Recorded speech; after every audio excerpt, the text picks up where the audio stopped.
ചന്തയ്ക്ക് പൂർണ്ണമായി കൂച്ചുവിലങ്ങിടാൻ ലക്ഷ്യമിട്ട് ഭക്ഷ്യവകുപ്പിന്റെ നിർണായക നീക്കം. സ്വകാര്യ മില്ലുകളെ ഘട്ടം ഘട്ടമായി ഒഴിവാക്കാനും പകരം സപ്ലൈകോയ്ക്ക് സ്വന്തമായി അരിമില്ലുകൾ ആരംഭിക്കാനും സർക്കാർ തീരുമാനിച്ചു. പദ്ധതിയുടെ സാധ്യതകൾ പഠിക്കുന്നതിനായി സംസ്ഥാന ഭക്ഷ്യമന്ത്രിയുടെ നേതൃത്വത്തിലുള്ള 7-അംഗ സംഘം ആന്ധ്രാപ്രദേശിലേക്ക് എത്തി. അനുരു അശോകൻ വിവരങ്ങളുമായി തത്സമയം ചേർന്നു. Anuru, good morning. എന്താണ് പുതിയ നീക്കം സർക്കാരിന്റെ?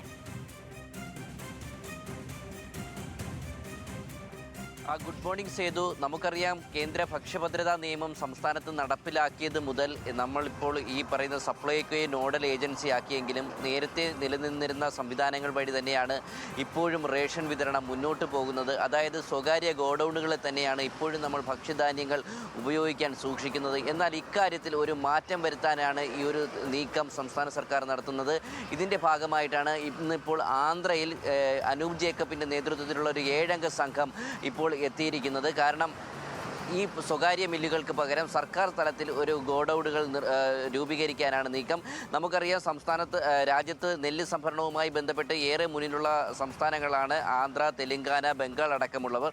അതിൽ ഇപ്പോൾ ആന്ധ്രയിൽ എങ്ങനെയാണ് കാര്യങ്ങൾ എന്നുള്ള രീതിയിലാണ് ഇപ്പോൾ ഈ ഒരു സംഘം പഠിക്കാനായി പോയിരിക്കുന്നത്. കൂടാതെ നമുക്ക് കേരളത്തിൽ PRS വായ്പയുമായി നെല്ല് സംഭരിച്ചു കഴിഞ്ഞാൽ കർഷകർക്ക് അവരുടെ കൈകളിലേക്ക് പണം എത്തിക്കുന്നത് PRS വായ്പ വഴിയാണ്. പക്ഷേ ആന്ധ്രയിലും മറ്റുമൊക്കെ തെലങ്കാനയിലൊക്കെ ഇതൊന്നും വലിയ പ്രശ്നമായി പോകാറില്ല. പക്ഷേ കേരളത്തിൽ പലപ്പോഴും ഇത് കർഷകർക്കിടയിലും ഒക്കെ പ്രശ്നമാകാറുണ്ട്. ഈ സാഹചര്യത്തിൽ അതും കൂടെ എങ്ങനെയാണ് ആ സംസ്ഥാനങ്ങൾ കൈകാര്യം ചെയ്യുന്നതെന്ന് പഠിക്കണം. കൂടാതെ മറ്റൊന്ന്, ഈ ആന്ധ്രയിലൊക്കെ ഉള്ളത് റൈതു സേവാ കേന്ദ്രങ്ങളുണ്ട്. അതായത് കർഷക സേവാ കേന്ദ്രങ്ങൾ എന്നുള്ളതാണ് അറിയപ്പെടുന്നത്. അവർ ഈ വളം, മറ്റ് ഈ പറയുന്ന സംഭരണങ്ങൾ എന്നൊക്കെ ഉള്ള രീതിയിൽ അത് എത്രത്തോളം മുന്നോട്ട് പോകുന്നു, അവ എത്രത്തോളം കേരളത്തിൽ പ്രായോഗികമാണ് എന്നുള്ള കാര്യത്തിലടക്കം സംഘം പരിശോധിക്കുന്നുണ്ട്. മറ്റൊന്ന്, ഈ പറയുന്ന വിജയവാഡ, കാക്കിനാട ഭാഗങ്ങളിൽ എത്തി അവിടുത്തെ നെല്ലുമായും അല്ലെങ്കിൽ അരി തുടങ്ങിയവ എത്രത്തോളം ഗുണമേന്മയുള്ളതാണെന്ന് പരിശോധിക്കുന്നുണ്ട്. കാരണം ഇനിയിപ്പോൾ ഓണക്കാലമാണ്.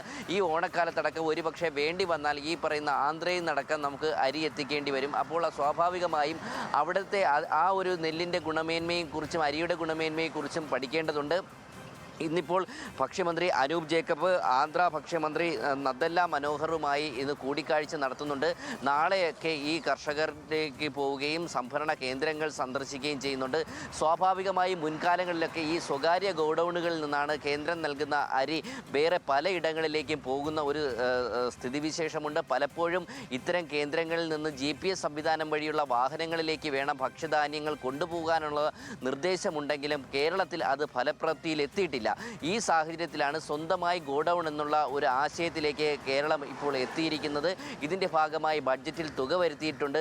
നേരത്തെ ഇത്തരത്തിൽ സ്വന്തമായി ഗോഡൌൺ ഇല്ലാത്തതിന് കഴിഞ്ഞ സർക്കാരിൻ്റെ കാലത്ത് ഏകദേശം 300 കോടിയോളം രൂപ കേന്ദ്ര സർക്കാർ പിടിച്ചുവെച്ച സാഹചര്യത്തിലാണ് ഇപ്പോൾ സംസ്ഥാന സർക്കാരിൻ്റെ നിയന്ത്രണത്തിൽ തന്നെ സപ്ലൈകോയുടെ മേൽനോട്ടത്തിൽ സർക്കാരിന് സ്വന്തമായി ഗോഡൌണുകൾ രൂപീകരിക്കാൻ ഇപ്പോൾ തീരുമാനിച്ചിരിക്കുന്നത്. സേതു, ഓക്കെ, ശരി അനുരു, ശരി.